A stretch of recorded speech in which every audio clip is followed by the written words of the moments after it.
All right, so I will just count us down, Tyler, and we will go. Okay.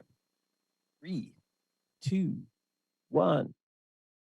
Hey, welcome back, everybody. Jeff Frick here, coming to you from the home office for another episode of Work 20XX, and we're really excited about this next episode. This guy has not been in the business for a long time, but he came to it from a completely different industry. And as much as he's having some success in driving remote work for his organization, I'm really curious to know more about kind of being a continuous learner and career changes and all kinds of things like that. So joining us through the magic of the internet, all the way from Fort Wayne, Indiana, he's Tyler Sellhorn, the business operations manager and former head of the remote. I think he's still part of the job at Polygon Labs. Tyler, great to see you this morning. Jeff, it is a pleasure to be learning out loud with you all here today on the Work 20XX podcast. It is my sincere joy to be here with you. I have been following your work and what you guys have been talking about here, and it is, truly a blessing to be alongside you and alongside the podcast guests that you've had on this thing. I've been looking up to so many that you have had on the pod, and it's a pleasure to be here. Well, thank you very much. So before we get into it, let's get give the 101 on Polygon. So Polygon is it's a decentralized protocol. So you're thinking blockchains. I'm going right into the jargon right off the top, but really what we're trying to become is platform technology for brands to launch on the blockchain, especially inside of the Ethereum ecosystem. So we're building technologies that help scale Ethereum, and we are in the business of making blockchain adoption happen for the world. And so we're building kind of like a Microsoft of the 2020s, right? That we're trying to become the place that builders are building. So the way I say it in terms of like my role in the business operations team is to say that we're helping to build the decentralized workplace that is building the platform for decentralized applications. Right. So just so people aren't confused, we're not going to be too deep into blockchain here, but your role is heading remote. So in the context of that, in the context of the company, how large is it in terms of people? What's kind of where are the people distributed? How long have you been around? Some of the basics there. We are a fully decentralized workplace. So any place that there is a cohort of English-speaking knowledge workers, we have people working from there. So think Seattle to Melbourne, right? And all points in between. But our largest cohort of people are working from India. Our co-founders are from India. And we have the largest quote unquote office is and this is not an office. This just happens to be like a shared location. There's several people that are working from Dubai, but we have people on east and west coasts of North America, in Latin America, in Africa, in the Far East, in Europe, all over the place. Any place that there, like I say, there's some English speaking knowledge workers, people work for Polygon there. So it's about 500 of us all told. And what I'm in the business of doing is helping us do that well. Right. So what's really interesting about your background is you were a math teacher in high school for about 10 years or so. And I think you did some middle school teaching as well. And you've talked about, we had a little bit of a prep call before this about, you decided on your career based on your priorities, and you decided that there were some things that were important to you in terms of time with your family, time with your kids, et cetera, which drove you to, kind of your teaching career. So I wonder if you can review that process a little bit. How did you get there? And then we'll get to, making this change to running remote for a tech company in the blockchain space. Yeah. So I wanted to become a teacher because I have a particular way of phrasing it that I was prioritizing an identity stack that did not put my profession as the number one thing. So when people ask you, hey, what do you do? Right? I think the thing that I want to encourage people to start thinking is, well, first of all, I am a spouse, right? I am a parent. I am a youth sports coach. Right? I am a faith community member, right? Now I would also count being a remote working advocate all before I am a worker, right? A remote leader, right? And my profession is in service to those other identities. Even back when I was still, in my previous career as a school teacher, right? Why did I choose to become a school teacher? Because that kind of job served those other identities. And, I was finishing an educational leadership master's and trying to think about what was going to be next for me in that career. And the next step wasn't available to me in the school district. And so I said, I'm going to stop asking those people for permission to do the next thing, and I'm going to find something for myself. And so I started, as you say, like lifelong learner, I started studying for like Salesforce administration certification, and I found customer success, right? And that was not a thing that I realized was a thing. And obviously here in this software space, like that's like a huge department in many companies, right? To deliver value over and above the price of someone's subscription, and retention, all that sort of stuff is built on people being able to use their software well.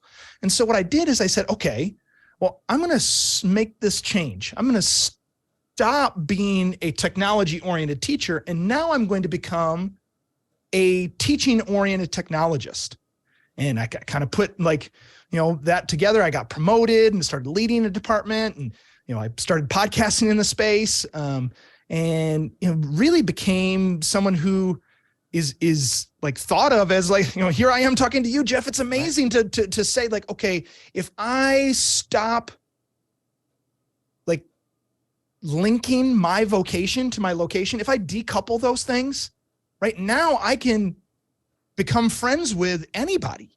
Right. That's willing to be met with in here. And so I think that's one of the things that is really special about the remote working space is how much more opportunity is available to you when I'm talking to you from the 140th metropolitan area in the United States, right? There is not an opportunity for me to work for blockchain technology companies here in Fort Wayne. And not to, throw too much shade on my hometown, but they are not at the bleeding edge of like technology here. We've got some back office, like development agencies here. And, there's a few corporations that have similar types of, technology, developer, kind of back ends here in town. But like, that's not a thing here. Like we're the education and healthcare hub of a really large rural area. We also, if you drive a pickup truck here in North America, very often you'll have purchased a vehicle that was assembled here in Allen County. But the types of jobs that I wanted to work were not available to me unless I chose to work remotely.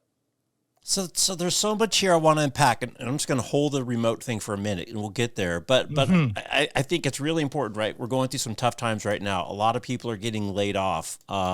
There's a whole kind of rush to relearn and reskill. And, I think your story is an illustrative one, and one that people can probably gain some insight from. When you sat down and said, okay, my career path that I've mapped out in the education space, this doesn't look like it's going to work out, and I'm ready to take a pivot. In terms of the comfort, in terms of the exploration, to obviously you had the confidence, but how did you start to approach the education? How did you start to approach jumping into this entirely new community? I saw on your LinkedIn, right? You did an internship and you did a lot of education stuff. So I wonder, how did you approach coming from zero to jump into this new world and be a lifelong learner? Look at the opportunities that are out there, because I think it really plays to lifelong learning, to our next steps and the way that we get information. And you've got an interesting context coming from a teacher background. I just want to encourage everyone to do the deep dive on who they are as a professional, right? When you look at like the skills of a secondary mathematics teacher, right? What did I do? Well, I got students to think about values instead of, there's numbers and letters here, right? We're teaching 12-year-olds algebra at this point. This is what I'm trying to draw out for you. Right. Well, it turns out that teaching adults how to use their software isn't so different from getting students to think about, like mathematics and how that works, right? Very much of, software is an abstraction of our mental process. Well, that's algebra. Okay. And so when I started leaning into those ideas, it wasn't that I didn't already have what I needed to be successful. It's that I had not identified how that applied in an analogous space, right? So make the analogy. draw the metaphor for yourself in what you already have and connect the dots to something that is more valuable or even just available at all right now in this market, right? So that was the conversation that I had with my spouse. We were walking on a spring break on a beach near Fort Myers where my folks have a condo. And we were talking about, okay, well, it doesn't look like things are going to happen for the school district. Okay, well, what are you going to do? Well, grateful for my spouse. They said, what if you generalized? What if you said, instead of an educational leadership master's, what if it's just leadership? Okay. Yeah, I do know how to do that. I'm a coach. I'm a parent, right? I do know how to take lessons from those places and apply them in other avenues and other venues, right? I'm going to be someone who can influence others, right, in a way that is going to help a company be more successful working remotely, or whether it's just executing it all, right? And I had the opportunity to show up and get promoted within 6 months of being at a company, and just kept learning out loud, being willing to say, I haven't figured this out yet, but like, here's what I'm learning. And people respond to that. Like, if you're willing to be an internet person on the internet doing internet things, it's really surprising just how few people are willing to do that. Right. And if you are willing to do that, you can be noticed and elevated and given opportunities that you would never have had if you were just alone by yourself, on your laptop, right? Right. Show up and be seen. I love it. And then the other thing too, right, is we're in an age where just education and learning, everything is on the internet. I mean, it's all there. You want to fix your dishwasher, it's in a YouTube video. If whatever you need to do. And I'm curious, as you started to accumulate knowledge and go from, you clearly have the confidence, you have some skills, but you didn't have the vocabulary, and you didn't have the connections, and you didn't have those direct things that you needed to be successful. I wonder if you can share kind of your exploration and your kind of knowledge growth around the specific area once you decided to go in this direction without going back to remote school or, whatever kind of traditional means that we've had for getting information over the last several years. So I grabbed a book on my way to the recording today. This is a book called Work Together Anywhere by Lisette Sutherland. And there's a foreword from Jürgen Apollo. This is like the agile kind of like community, right? Has done a lot of like out loud learning.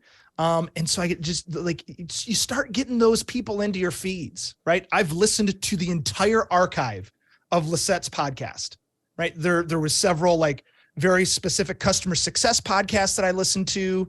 I've read all the books. These are things that, like, as soon as you start like connecting the dots to like your own experiences, you can start, charting a journey that includes those ideas that are from somewhere else. And there is zero gating on you deciding to learn something new. Now, let's be very clear. I grew up in our basement, in the 80s, building x86 computers with my dad. So like, I'm, super nerd, like, about that kind of stuff, right? Like, there's definitely, object-based relational databases were something that I understood even as a school teacher. But what are those threads that are for you? I'm speaking to you, audience, right? What are those threads for you that you can connect the dots for yourself into what's next? Because no one is blocking you from doing what's next except for you. And so, like, why did I get hired as head of remote at Polygon?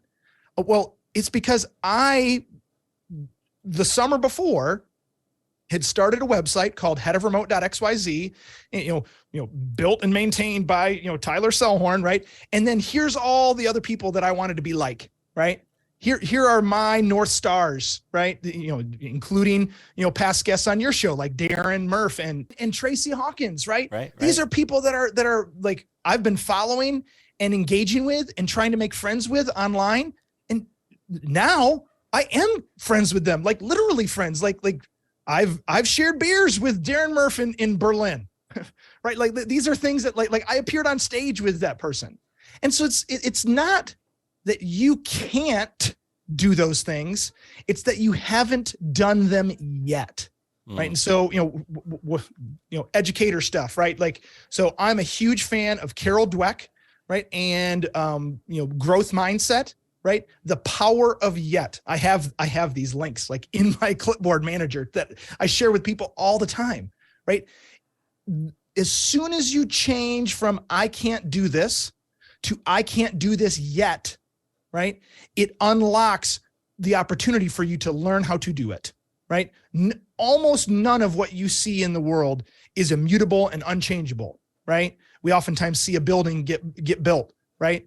And then all of a sudden it's like locked in space and it will never be different than it was. But months ago, right, there was nothing there that was created by someone. Well, guess what? You can create the world that you live in, especially inside of a software world where like so much more is virtual.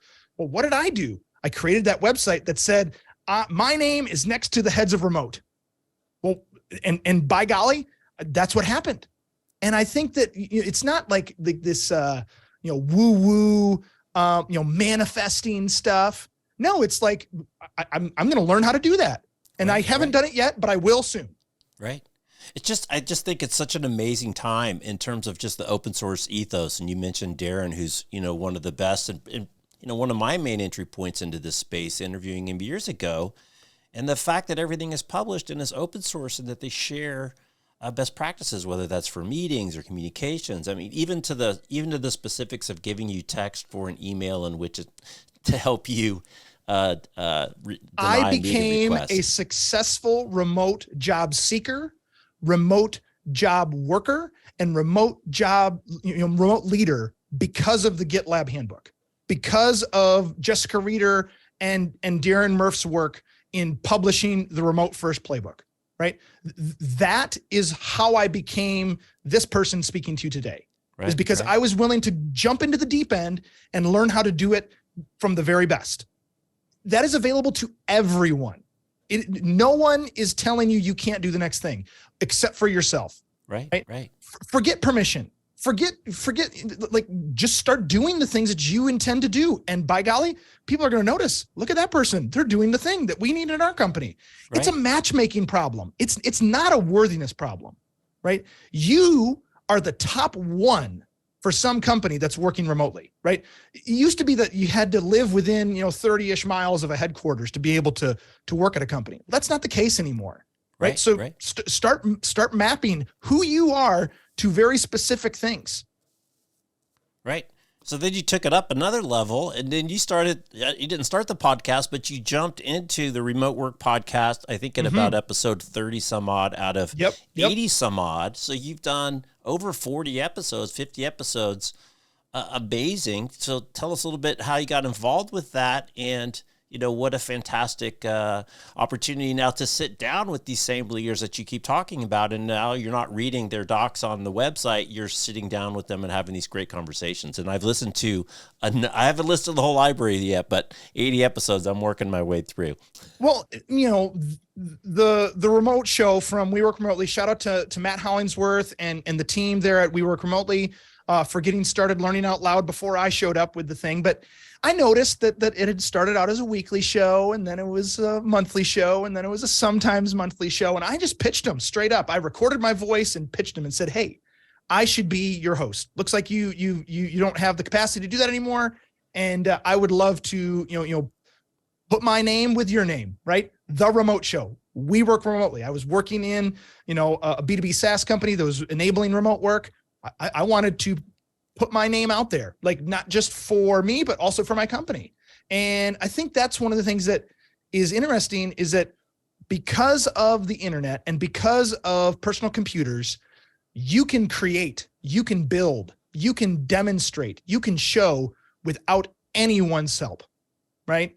I'm very grateful for the audio engineer that we have on board with us today, and all the special things that Jeff Frick and the Work 20XX podcast kind of puts on their stuff. But like, I'm kind of doing this thing with like broadly available tools for anybody, right? You just click the button and you can create that. And so what's stopping you dear listener, from doing the thing that is going to demonstrate that you're ready for what's next. And I think that's something that is, we're continuing to relearn the lesson of 1995 over and over again. Computers can do stuff, right? And the internet connects us very, very closely with anybody that's out there with us. Right. So let's shift gears and talk about remote work. So now applying all this stuff to helping your teams be more productive and more creative. And I've got a laundry list of notes about some of the things that are the most important. So let's start with some of the basics. And I think, and I'll throw some words out and you can react. One is intentional, which I think is such a key piece. I think that was one of Darren's things I picked up early. And then of course, async communication, which really opens up everything. I wonder if you could speak to, you used to teach in a classroom, have you kind of adopted async? What do you see in terms of the opportunities that async opens up, and really coming to us from Fort Wayne, Indiana, this opening up of your marketplace TAM in terms of your talent that you can pull from? Definitely. And, so I quote Darren often, right? With the very thing I'm sure he said on the podcast. Remote work is a forcing function for intentionality, right? The only things that people are going to know about us is what we tell them, because we're not going to be able to walk in and, have the right clothes on, having driven the right car, having the right hairstyle, right? I mean, there are some ways that you can take advantage of your personal image online, right? To like demonstrate that you are who you are. I appear on video conferences with the fancy microphone and headphones to say to everyone that I meet, I'm ready for your podcast, right? Part of why we're speaking today is because I've communicated that to enough people over and over and over again. How, this right here, if you're watching, right, is the moneymaker, right? In 2023, right? How well are you able, I've got a curated, background, right, in my video conference. These are things that are important to start saying to yourself, okay, what am I communicating with my appearance? And it's not going to be like your fancy portfolio binder that you bring to the conference room when you show up at the fancy office in Manhattan, right? That's not how it works anymore. So you need to, level up and find which things are going to be able to be communicated intentionally, right? You have to find out, consider all of it and then communicate who you are. I'm wearing my naval signal flags shirt today. I show up to almost all of my appearances in this shirt. Well, why is that? Because I want you to remember who I am and what I'm about. And the biggest metaphor that unlocked so many things for me is remote working, was thinking of it like a naval captain might. Because I grew up on the North American Great Lakes with my grandparents, sailing with on their liveaboard sailboat. And I started thinking, okay, asynchronous communication. Okay, so you got to have a clear scope of work and a commission that you stick in your shirt saying what it is that you're about to do, right? And you go off and accomplish that goal without anybody say so. You're the admiral is back home, right? And so what are you as captain of your own ship going to be able to do? So I think that's one of the things that, for me, asynchronous communication is saying, how do I communicate this in concise language that can fit on inside of a letter, right? With very clear communication, with words they're coded with significant meaning, right? And obviously, we're not actually on boats and sailing across the world. Like we're much closer connected, right? But the fact of the matter is that the sun only shines on half the world at a time. And so how are we going to embrace the idea that somebody is working when I am asleep? Okay, well, I can still communicate with that person in a high bandwidth way, with my tone of voice, with my body language, if I'm willing to be recorded in a video clip in your chat platform of choice, right? Send that person your face, your voice, you can even look at, you don't have to get on a video conference to share your screen. You can provide a voiceover with your whole thing, and then they can work on it separately from you in their own time and really absorb all of your words, right? And then reply having thought carefully about what you said. These are things that have happened, a long time ago. So think 18th century, 19th century, right? What did people do to communicate over long distances? They had to write down letters, right? Right. And now in the 21st century, we don't have to do that anymore, but we can send something that is very, very considered and thoughtful and intentional with a recorded message. And I think that we're missing that when we only communicate via text. Wow, a lot going on there. I thought you were going to go a different route because, well, let's stick with the nautical theme. The other thing is the leadership, right? I mean, it's one thing to hand you the commission and say, Tyler, sail across the sea and bring something back. It's another thing for you to be excited about it, and even more importantly, to get your people excited about the mission. So as much as nautical is about, kind of giving people responsibility and going, it's also really about encouraging them to do their best work. So, from kind of a leadership perspective, what are the advantages that you see in this kind of async world? Well, I think the thing that is unlocked by the defaults of remote working that wasn't really there in office working is how much more autonomy individuals have, right? When I say that 95% of the time we are not going to be co-located in our work, that forces me as a manager to a whole other level of consideration and honestly admitting that I never was in charge of you, but I could pretend that I could express this power over you, right? Because you had to come to the office, right? I had to make you dress up in certain clothing, right? You had to like behave in a certain way the whole time that you were there, right? And that has been exploded and ought to have been, because we need to recognize that individuals are in charge of themselves. Even in, let's lean into the nautical analogy, even in a ship, right? The happiest ships were always the ones where the captain understood that this is a symbiotic relationship. I have a commission that has been given to me, and I have been invested by the power of God to enforce this. Like that's literally how the commission was written. They read it off the articles of war to say that I can kill you if I so choose to make you do a thing. But that kind of threat doesn't produce a happy ship. That kind of threat does not produce the kind of work that we want to see happen in the world, right? And what we need to do is we need to admit that individuals are in charge of themselves. And the more that we can admit that and then start expressing power, instead of expressing power over others, we need to express that power to, with, and within our teams.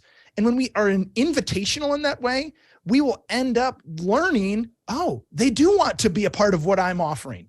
They've RSVP'd yes to come further up and further into the organization. Or maybe they've RSVP'd no, and I need to take on that information. Well, what is it that I've done that maybe made it so that it wasn't so attractive to be a part of things? In fact, if they RSVP no enough times, they're going to see themselves out, right? I mean, that's also a thing that we need to kind of consider is that, hey, we are doing a business here, right? We are trying to accomplish a goal. If you're not on board, well, we can drop you off on the way. And I think that's one of those things that like mutinies happened, right? Like that's that. And your ship might be mutinying, right? And you need to recognize that you need to like work with the people that are there on your ship. And you need to be considerate of the fact that they have autonomy and power of their own. So I want to flesh it out a little bit. Something that you just mentioned, invitational leadership. We talk a lot about servant leadership, which a lot of people don't like that word. Service leadership is often described. And the idea being, how can I use my power in a position of authority, to help you get your job done, to remove roadblocks. Again, we could quote Darren till the cows come home. Yes. But I hadn't heard really kind of invitation leadership per se. So I wonder if you can just give us a little bit more meat there in that kind of a concept, because I'd never heard that before. Yeah, I'm a big fan of servant leadership as well. And I think one way to express that, right, is to treat individuals, as autonomous persons, right? You cannot make anyone do something that they do not want to do. Now that might mean that they don't work at the company anymore, but like you've got to decide, okay, am I going to be someone who says, do this, do that, right? Or am I going to say, hey, have you considered this yet? Why don't we try this next, right? And when someone opts in to that, you're giving that power that you've been invested in, that authority that you mentioned, Jeff, you're giving it a chance to be worn by someone else. And that didn't mean that that authority disappeared from you, right? It just meant that it now is invested in someone else as well. And that gives it a chance to grow, right? It gives it a chance to expand, right? If we want to truly be innovative companies, if we want to truly be doing things in a new way, we're going to have to give that responsibility and authority to the entire organization, right? And the more that managers can invest in power into the people that work for them, the more that they're going to be able to find out new insights. They're going to be able to learn from the people that are directly interfacing with customers. I've worked in customer experience teams and led customer experience teams. And the more that those people that are directly interfacing with customers can learn from those customers and bring those insights back to the organization, in a software as a service business, we are co-creating that software with our customers. And if we are able to learn directly from the people that are interfacing with customers directly, we will get an opportunity to make something that actually delivers value. Right. No, you definitely want to listen to that customer. The other piece you talk about is and it kind of ties is intrinsic motivation, right? Is trying to get that intrinsic motivation back to work. Meg Bear from SAP, who was on earlier episode, she said, that's really the essence, because it's one thing to show up. It's another thing to be enthusiastic and to really contribute and to put your kind of oomph behind that. And, I think it's really interesting for these guys that are trying to dictate all this stuff at the most highest level versus really trying to push, as much back to remote, as much of the remote norms down to whatever the logical unit of organization is possible, so that, it's just, I don't know, funny, sad, remote as a word just denotes hybrid. And what we've found and what we know now is that there's going to be a million variants of the way people work, as many as there are individuals, based on whatever that situation is, that group, that company, that industry. So it's really interesting, as you said, kind of pushing the autonomy down, pushing the control down, pushing the norms down as far as you can. And as the commander, just, given that direction and, kind of here's where we're trying to get. And is there anything I can do to help you? Yeah, I think that it's really important for us to embrace that full spectrum, right? We need to embrace the idea that this is a both and situation instead of an either or situation, right? There are going to be organizations that are both hybrid, right? And, right, in person, right? There are going to be organizations that are both remote and hybrid. I mean, I'm kind of throwing around these buzzwords and combining them in different ways because there will be a spectrum of organizations that choose to express themselves in the ways that serve that company best.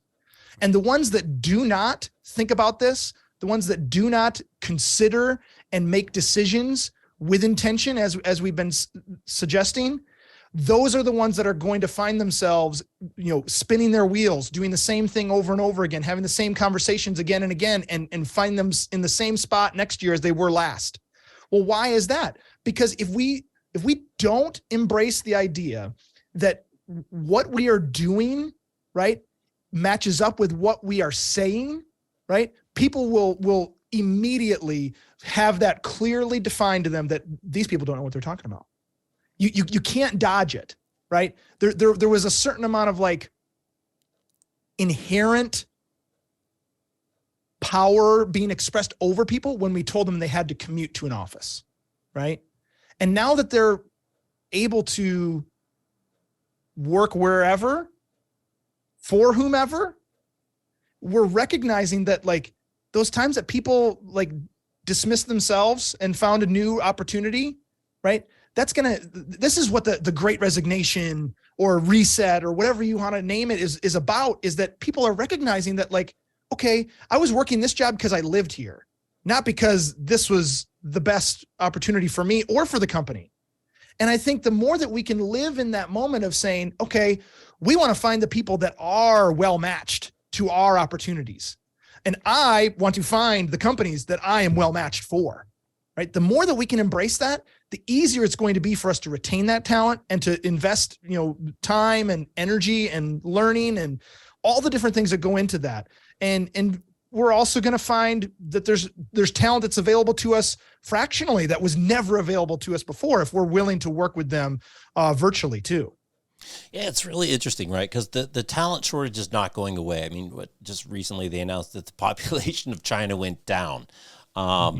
People are waiting longer to have kids. They're having fewer kids. All these macro super demographic trends are not going away, even though we've got a little blip here with the round of layoffs over the last several months. So the talent shortage isn't going to get easier. And the other kind of concept, and I think you've talked about it, and you're almost a living example, is you don't necessarily going to find the people that you need trained up in the skill set that you wish, right? Everyone always likes to rip on security jobs. There's a cajillion million security jobs. There aren't that many people. So this idea where you really have to hire the talent, and then you can skill them up and train them as you want. I'm just curious, you've been in this role now for a couple of years. What was the biggest surprise to you, both positive and negative, as you kind of entered the software remote world that people from the outside maybe either don't understand or popular misconceptions? Well, I think it's really interesting how much society broadly enforces this mindset of I am going to wear one hat and one hat only. I have a title. I do this one thing, right? And I think it's surprising to me how much I let that be put on me and kept on my head. And, well, what did I do? I became a customer success manager, customer success leader, customer experience leader, doing it at like startups, I used to be a unionized government employee, Jeff, right? And now I am working for a blockchain technology company. That's quite the leap. And why, how did I do that? Well, I took that hat off and said, oh, well, look at all these hats. I could wear whichever one. And I think that's the thing that is most surprising to me is how much embracing generalism as a specialty. That's kind of a misnomer of a portmanteau. It's not actually putting them together, but like specializing in generalism, right? What am I doing? I'm spanning, business operations and people and like change management and technology. And like, these are things that like cross-functional roles like customer success are way more available to way more people. You mentioned cybersecurity, right?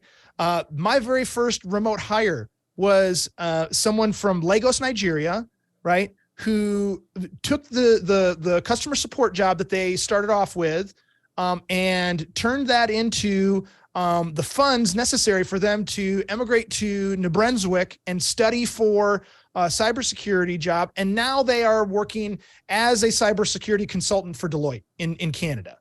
Okay, well, like that kind of story needs to be written by each individual that says, you know what, I'm done being locked into this hat, right? And I'm going to do something else entirely, right? Well, no one is stopping you from doing that except for you. And there's more available to you than you think. Right. And that's the thing that's most surprising to me is just how much opportunity is available to you, so long as you're willing to, just decouple your vocation from your location. Right.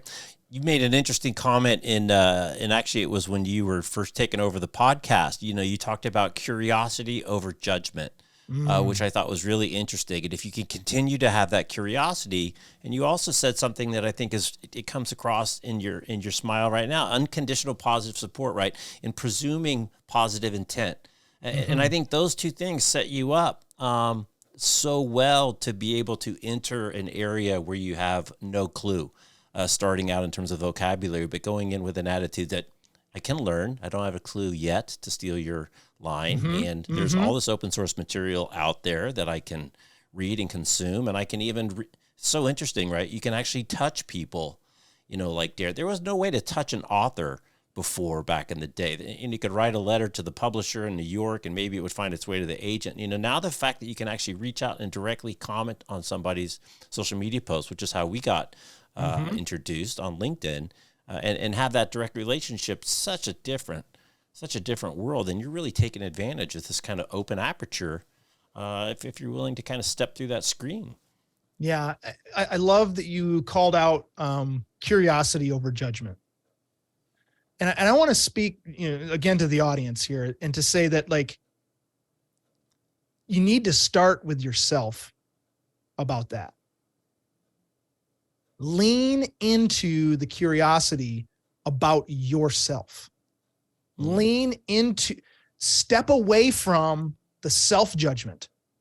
Right. My spouse is a therapist, so I have to, kind of boost the signal there that, people like Brene Brown, right, have had a huge influence on me especially as I've stepped into my second career. But the idea of embracing vulnerability, right, and stepping into being willing to be seen, to step into the arena and fail, and even fail miserably, right? That's actually the best place for you to be, right? Is to be contending for what the kind of life that you want to be living instead of the one that's been forced upon you. Right. And the more that we can say to one another as well as to ourselves, tell me more about that. I think I just heard you saying this. Is that really the case?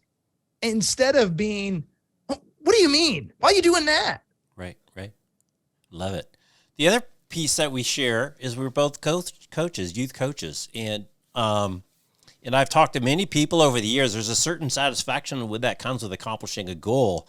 There's a whole different level of satisfaction when you're coaching and the kids accomplish the goal. Because like you're communicating, like, did they get it? Did they do it? Did they see it through? And it's just like, it's such a different experience to coach. And it combines, skills and inspiration and, picking them up when they're down. All these things. I wonder if you can share, some of the things you've taken from your coaching experience into your new career. The number one thing that I have taken away from, I'm going to reference specifically Snyder football. Fort Wayne Snyder football has been one of the very most successful high school football programs in the nation, and in the state of Indiana. The way that we think about, I thought it was basketball state, Indiana. Well, Fort Wayne Snyder is the Panthers are number one in football. We're also have some success on the basketball court too. Tiffany Gooden. I mean, get me going. Like you said, youth sports. That really is something that turns me on and is like a love of mine. So the thing that I've learned from Snyder football is number one, that we need to ask the question, have we taught them how to do it? Right. Number two, right. Can they do it? Right. And then we can ask the question, are they actively choosing not to do it? Right. We have to, start with ourselves as leaders when we're thinking about someone's performance. Right. Because if they really won't do what you're asking them to do, they need to stand and watch and maybe not be on the team at all. Right. But if we haven't given them what they need to be successful, we need to take that on for ourselves first. Right. And, obviously, like, working with children is different than working with adults. But I think these are all things that we need to start with in terms of how we're evaluating the people that work with us is, did I give them the system in which they could thrive and be successful? Right. Were we calling the wrong plays? Right. Oh, we were. Okay. Well, then we need to change it up, and we need to adjust. And I think that even just starting with that framing of how can I enable someone else's success, right? You talked about the joy of seeing someone executing at a high level in a championship moment. I live for those moments when there's a worthy opponent, right? And in the heat of the battle, you're going to fall to your level of training, right? And if you've worked hard enough to have a very high floor, man, it is awesome to see that ball get scored or go through the hoop or whatever your sport happens to be. I love, big fields with lots of players. So, like I love soccer. I love American football. Shout out to the international listeners. If it's just football, it's we can embrace the phrasing that's in world football. But for me, the thing that turns me on most about youth sports and sports in general is the fact that no one can be successful individually without the collective effort, right? I was an offensive lineman in my playing days, and nobody knew what I did, right? I had to say that I got in the way of the guys trying to get the guy with the ball, right? Like people that know football know that offensive linemen are some of the most important players on the field, because you can't get the ball out of the backfield if no one's blocking. But for me, I love that part of my personality, is that I am a helper, right? I'm doing the blocking, right? I want to celebrate with the running back when they score the touch, right? Let's get into the end zone together and celebrate. But it didn't need to be me, on the camera, so to speak. It's more so that I was the one enabling that other person to be successful. The piece that you said that I wasn't expecting, I think is really powerful here, is, did we give them the tools? And I think that's such an important piece of the remote work story, right? Is all these managers and their bosses who didn't grow up in a world that they couldn't see their employees. And, are we giving them the tools? Are we giving them the training? Are we helping them? And you said, a lot of people said it, right? Forced remote work during COVID was not remote work. That was forced remote during COVID. But we're getting towards the end of our time, and I want to throw one more thing in, and you do it really, really well. The only other people that I can recall off the top of my head that do it all the time are a lot of the Amazon people, and that's infusing your culture into all your conversations and really being, kind of forthcoming in the whys about as you speak, and making sure that the values are woven in, because it's not just an instruction. I just want you to do this because of no particular reason, but there's a reason behind it, and it ties back to something bigger. A lot of companies write their values down and they stick them on a poster someplace and never to be seen again. Good companies live their values in all their actions, and you can see it, and you hear it, and you can feel it. You clearly have deep-seated values. You're working all those into your day-to-day job. How do you do that? How are you making sure that people understand, kind of what's the big mission? Let's zoom out like all the way. I talked about at the beginning, like, who am I? What is my identity stack, right? And I am a spouse. My spouse is a therapist. I talked about that earlier, right? And that I am a parent, right? Like being invested in my children's lives is important to me. I cook breakfast every day and pick them up from school every day because of remote working, right? I am a youth sports coach. I am involved and have learned how to work hard and care about my teammates, right? Over and above myself, right? Because of my experiences in sports and continued experiences in sports. I'm a faith community member, right? My beliefs as a person. I am an integrated person, Jeff. I am somebody who is that person as a professional, right? My personhood doesn't depend on my job title, right? Who I am and what I'm about doesn't lean on corporate values or any of that, right?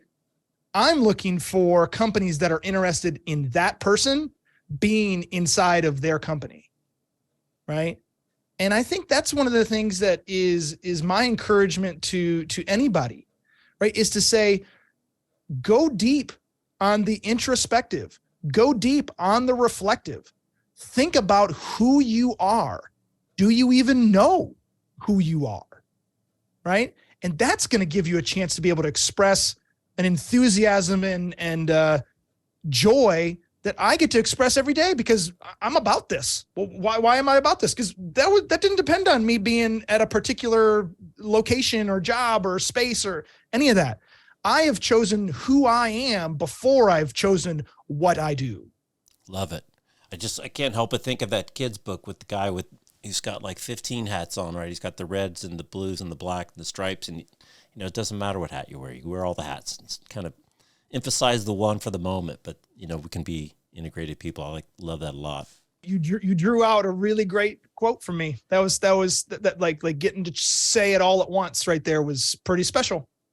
Yeah, well, I think it's so important, right? I mean, it's work is a series of tasks, and if people can be happy in their work and they can be fulfilled in their life and they can be focused on the time that they are working instead of distracted. I mean, ironically, it was a job that I took working for an Australian-based company that took me out of coaching esports because all the meetings were at 4 p. on the weekdays, right? Prime practice time.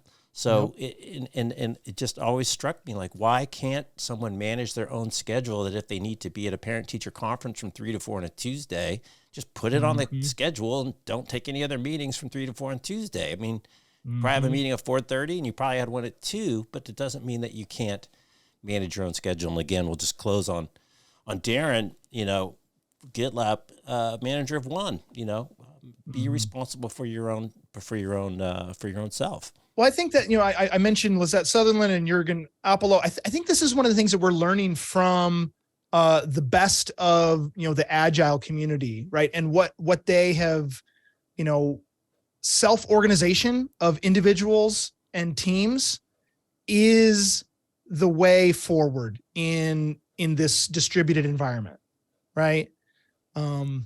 It turns out that we were more distributed than we realized because as soon as you have people on more than one floor in a building, right, it's going to be difficult for them to see one another unless they, happen to eat lunch at the same time in the cafeteria or bump into each other on the way into the office, which those moments can't be, organized for serendipity and joy and creativity. But as soon as we decide that's what we're going to do together, we can make that happen, even asynchronously. Right. Oh, there's so many levels to that. And even, all the people in the business, the occupancy was only 40%, in 2019 anyway, because people are at meetings, they're at conferences, they're at customers, they're at other places. So to your point, it wasn't as synchronous as people thought. To your point, people are on different floors, different buildings, even in the same company. And, the intimidation of walking up to the boss and asking a question, I mean, that's just not something that happens very often versus pretty low risk, pretty low friction to drop an IM. Maybe they come back, maybe they don't. It's simple and clean. And in fact, turns out to be a really effective way to break down some of those barriers that really in the way of communication in an office. Especially for the organizations that are in the business of innovation, right? Those small companies that are nimble. Time to hire is shrunk when you are hiring remotely, right? Time to onboarding, if you do it intentionally, is much, much smaller because it's similar tools, it's similar practices. We're not, having to reinvent the wheel all the time. This opportunity, if done well, is going to put rocket fuel on whatever it is that you're doing, right? But if you do it poorly, you're going to be kicking the rocket over into the ocean. What are you excited about, that format and where you can go and where you can take it and what you can explore? Where are you going to go with the podcast?